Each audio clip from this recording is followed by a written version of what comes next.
Exercice sur le modèle atomique. Exercice 1. Nomme les particules qui forment le noyau d'un atome ainsi que leurs caractéristiques. On a le proton qui porte une charge plus 1e et a une masse de 1,673 10 à la puissance moins 27 kg. Neutron ne porte pas de charge et a une masse de 1,675 10 à la puissance moins 27 kg. Électron porte une charge de moins 1e et a une masse de 9,101 10 à la puissance moins 31 kg. Exercice 2. Réponds par vrai ou faux. Le nombre de protons d'un atome est supérieur au nombre de ses électrons. Donc c'est faux. Les deux nombres sont égaux. Le nombre de neutrons d'un atome est inférieur au nombre de ses protons. C'est faux. L'atome est un noyau chargé positivement entouré par un nuage chargé négativement. C'est vrai. Exercice 3. Pour le symbole XZA, que représentent les nombres Z et A? Nomme chacun d'eux. A, c'est le nombre de masses. Il représente le nombre de nucléons, c'est-à-dire les protons et les neutrons. Z, nombre de charges, représente le nombre de protons, mais aussi le nombre d'électrons pour un atome.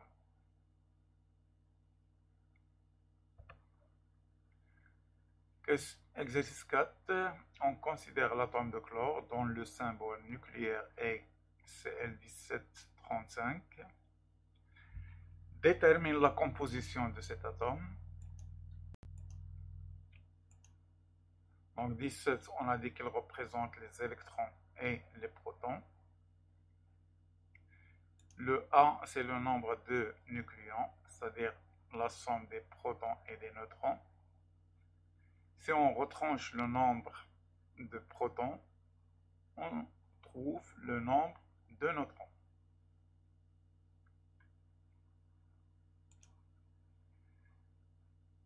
Question 2.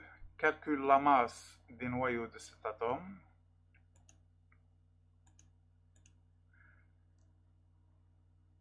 Donc la masse des noyaux, c'est la masse des protons, de l'ensemble des protons, plus l'ensemble des neutrons. Donc on a 17 protons multipliés par la masse d'un proton et 18 neutrons multipliés par la masse d'un neutron. Donc ils ont comme facteur commun le 10 à la puissance moins 27, on le sort, et on calcule le produit interne.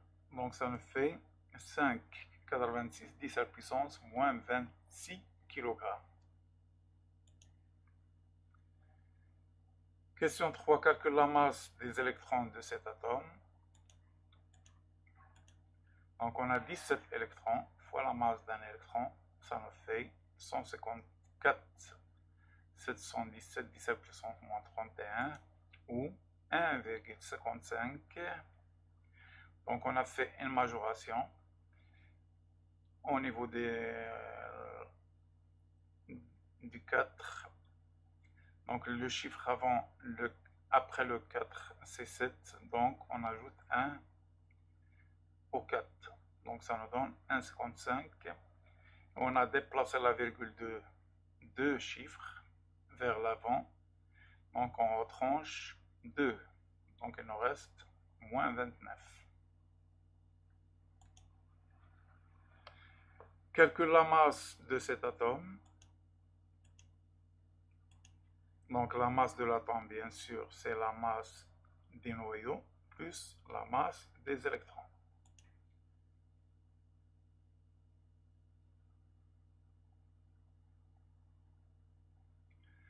Donc pour simplifier, on va mettre les deux à la même puissance,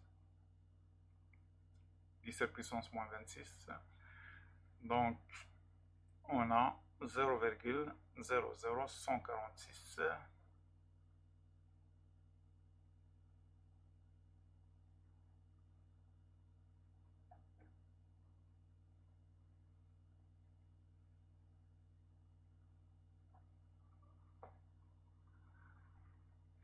Donc, c'est plutôt 155.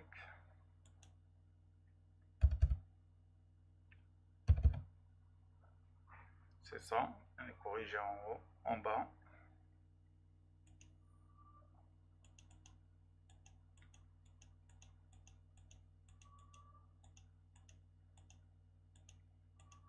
Donc ça nous fait une masse de 5,86 10 à la puissance moins 26 kg. Après majoration, bien sûr. Exercice 5, calcule une valeur approximative de la masse de cet atome. Donc pour le calcul de la masse approximative, on multiplie le nombre de masses A par la masse d'un nucléon. Et ça nous fait 5,84 10 à la puissance moins 26 kg. Question 6. Donne la structure électronique de cet atome. Donc on a 17 électrons. On va les répartir sur les niveaux d'énergie. Donc 17, le premier niveau qui est K va prendre 2. Il nous reste 15. Le deuxième niveau va prendre 8. Donc il nous reste 7 qui seront mis dans le troisième niveau. Donc la structure ou la formule électronique des chlores est K2L8M7.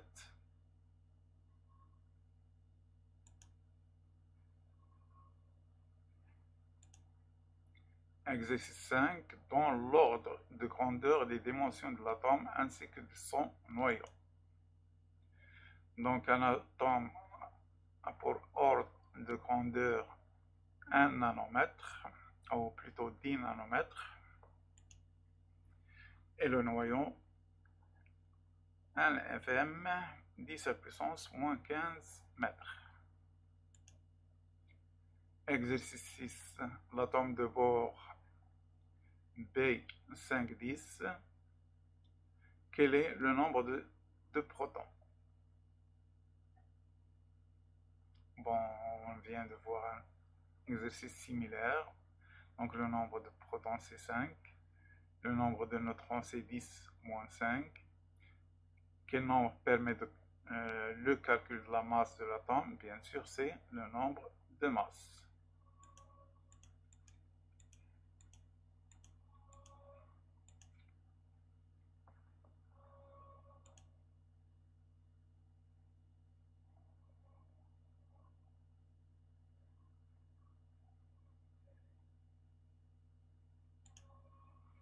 Exercice 7.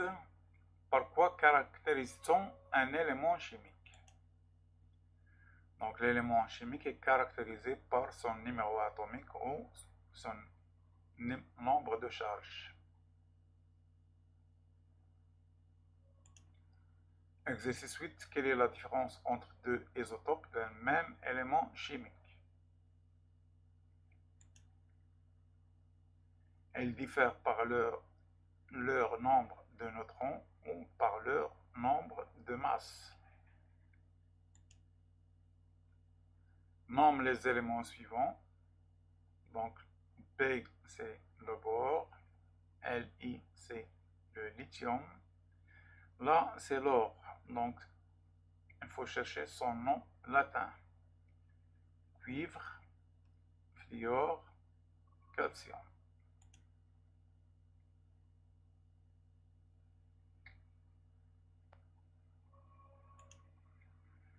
Écris le symbole des éléments chimiques. Donc pour écrire le symbole, on prend le nom latin et on prend la première lettre. Si on a des lettres commune, on va prendre le deuxième ou la troisième lettre. La première lettre est écrite en majuscule, les deux autres sont écrites en minuscule. Donc Z, Zeng, c'est la première lettre, c'est Z. Argent, A, donc on ne peut pas utiliser le A comme symbole puisqu'on l'utilise pour différentes choses. Donc on va prendre la deuxième lettre. Mais la deuxième lettre est déjà prise par l'argon, qui est pour symbole AR.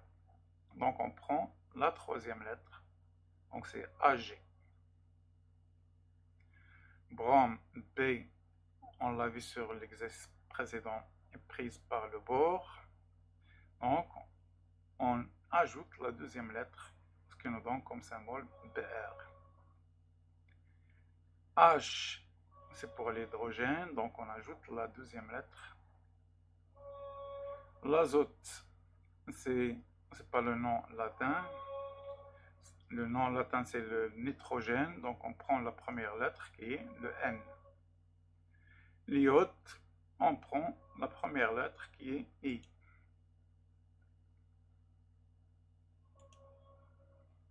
Complète le tableau suivant. L'hydrogène, nombre de protons, c'est le nombre de charges. Nombre de nucléons, c'est le nombre de masses. Et le nombre de neutrons, c'est la différence. Donc ça nous fait 1 moins 1, 0. Cobalt, nombre de protons, c'est 27. Nombre de nucléons, c'est 59. Et le nombre de neutrons, c'est la différence. 59 moins 27.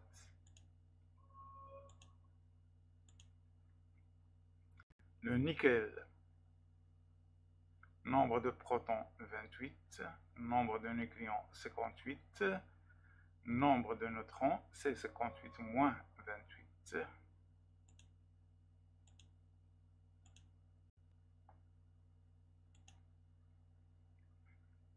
Exercice 12. Complète le tableau suivant. Commençons par la première colonne. On a K+. Donc c'est l'ion potassium. Symbole des noyaux. Donc pour trouver le symbole des noyaux, on doit avoir le nombre de charges et le nombre de masses. Le nombre de charges, c'est le nombre de protons, qui est 19. Et le nombre de masses, c'est la somme des protons et des neutrons. Donc ça nous fait 39. Nombre d'électrons est égal au nombre de protons. Mais elle a perdu un électron. On a l'ion potassium et non le potassium. Donc elle a perdu un électron. Il lui reste 18 électrons. Structure électronique. Donc 18 moins 2 reste 16, moins 8 reste 8 qu'on met sur la dernière couche. L'hélium, on vient de le voir, son symbole c'est He. Symbole des noyaux, donc pour trouver le symbole des noyaux, on doit avoir le nombre de charges et le nombre de masses. Le nombre de neutrons est 2.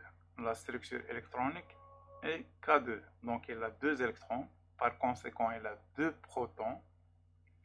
Donc le nombre de protons c'est 2 et le nombre d'électrons c'est 2.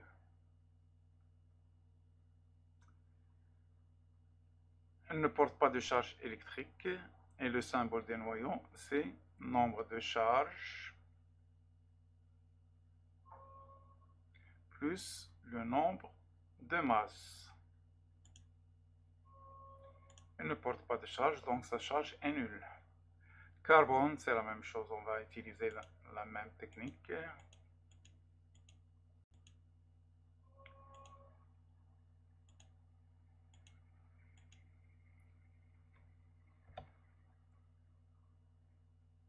Donc le chlore a 17 protons, mais elle a 18 électrons, parce qu'elle a gagné un électron.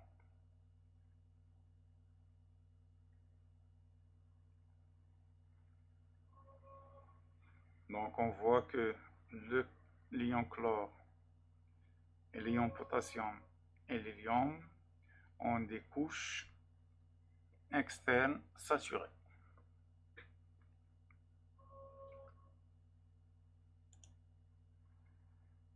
Exercice 13. Solution.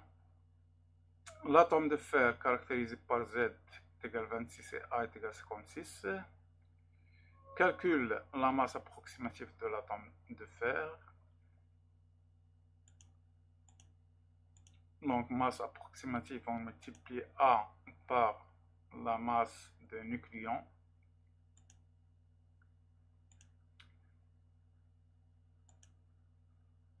Quel est le nombre d'atomes qui forment un clou de masse M est égal à 5 grammes? Donc, le nombre d'atomes. Donc, on a la masse des clous est égale au nombre d'atomes de fer multiplié par la masse d'un atome de fer. Ce qui nous donne N est égal à 5,25 10 à la puissance 22 atomes.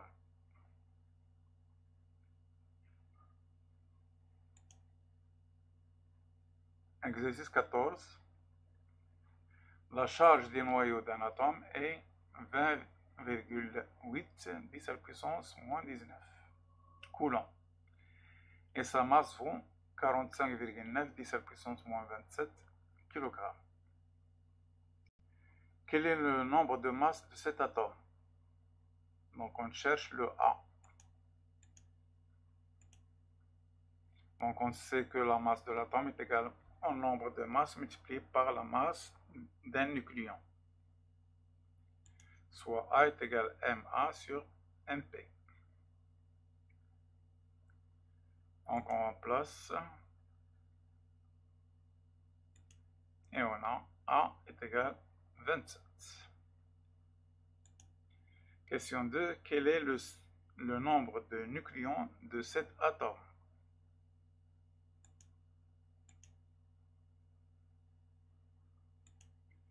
Le nombre de nucléons est égal au nombre de masses, donc c'est 27.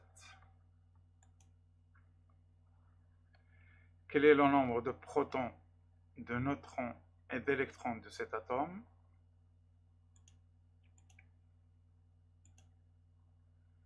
Donc, commençons par déterminer le nombre de protons.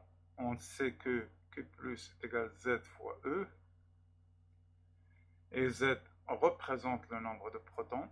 Donc Z est égal à Q plus sur E, soit 13. Et là, 13 protons. Et puisque le nombre de protons est égal au nombre d'électrons, elle a aussi 13 électrons.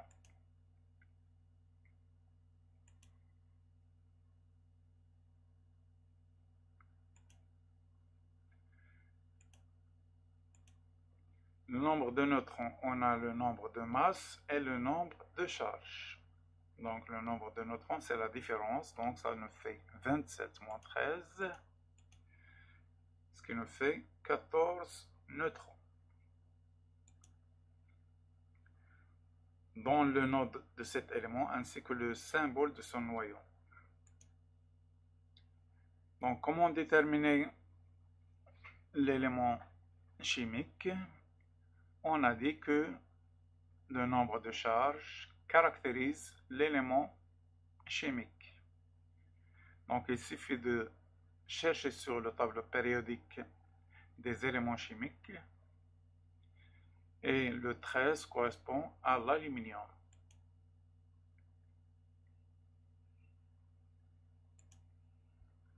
Exercice 15. L'atome d'aluminium est caractérisé par son numéro atomique Z égale à 13. Écris la formule électronique de cet atome.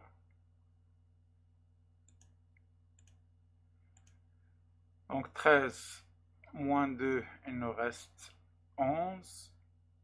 Moins 8, il nous reste 3. Donc la structure c'est K2, L8, M3. Déduire la formule électronique de l'ion aluminium. Donc comment s'est formé l'ion aluminium? Il s'est formé par la perte de 3 électrons. Donc on va éliminer 3 électrons. Il nous reste K2L8. Donc il est saturé. Couche externe saturée.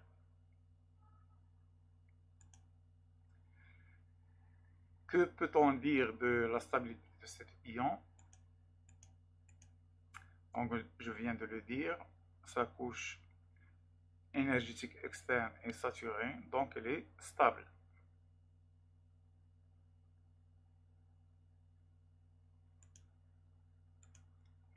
Exercice 16. La structure électronique de l'atome de soufre est K2L8M6. Écrit la structure électronique de S2-. Donc le S2- s'est formé en gagnant, où l'atome a gagné 2 électrons. Donc elle avait 6 sur la couche externe, plus 2, ça me fait 8. Donc, couche externe saturée.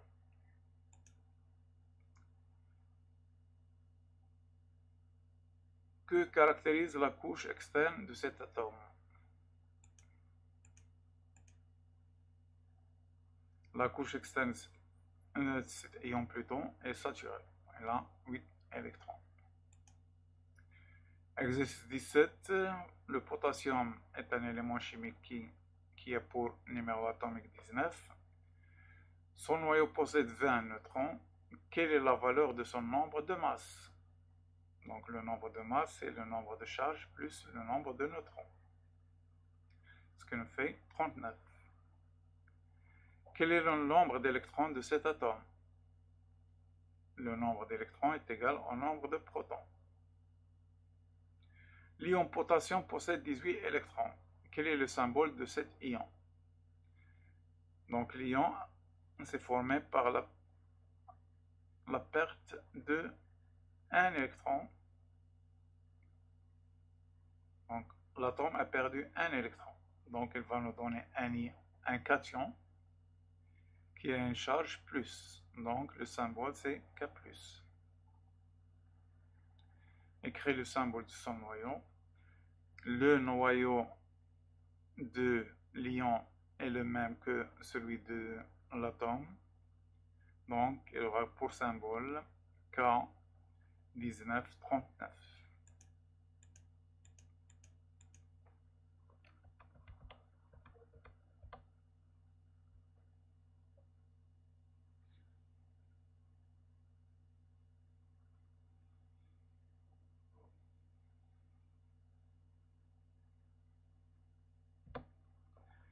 Exercice 18. On introduit un morceau de calcium Ca dans l'eau. Une transformation chimique a lieu et elle produit de l'hydroxyde de calcium et du dihydrogène. Quels sont les éléments chimiques qu'on trouve dans les substances chimiques initiales, dans leur symbole ainsi que leur numéro atomique?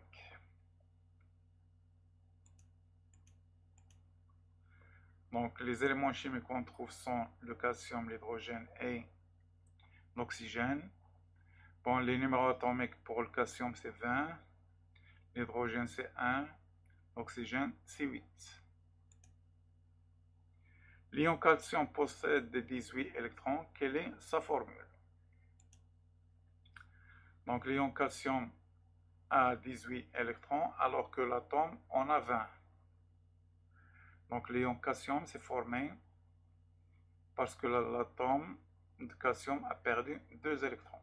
Donc son symbole c'est Ca2+.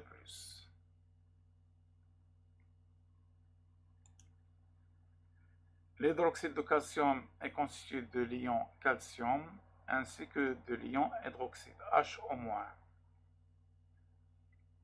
Sachant qu'un composé ionique est toujours électriquement neutre, quelle est la proportion d'ions hydroxyde pour un ion calcium dans l'hydroxyde de calcium?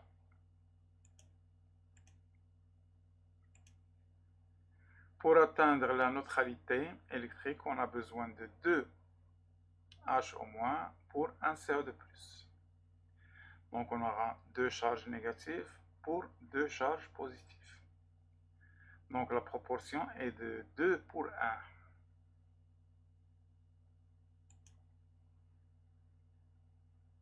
Déduire la formule de l'hydroxyde de calcium.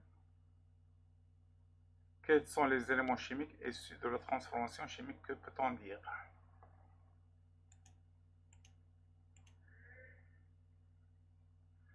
Donc l'hydroxyde de calcium, on a dit qu'on a besoin de 2 H au moins pour un Ca. Donc la formule c'est CaH au moins, H2 ou H2.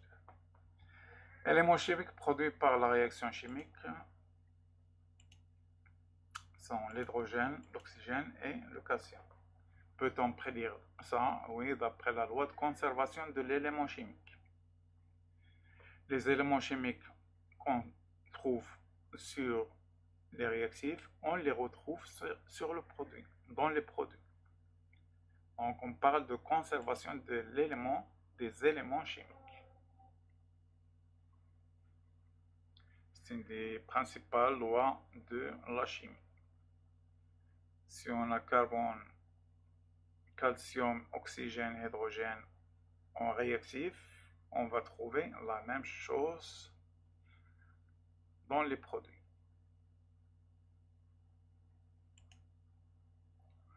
Donc vous avez un devoir là à faire et c'est fini.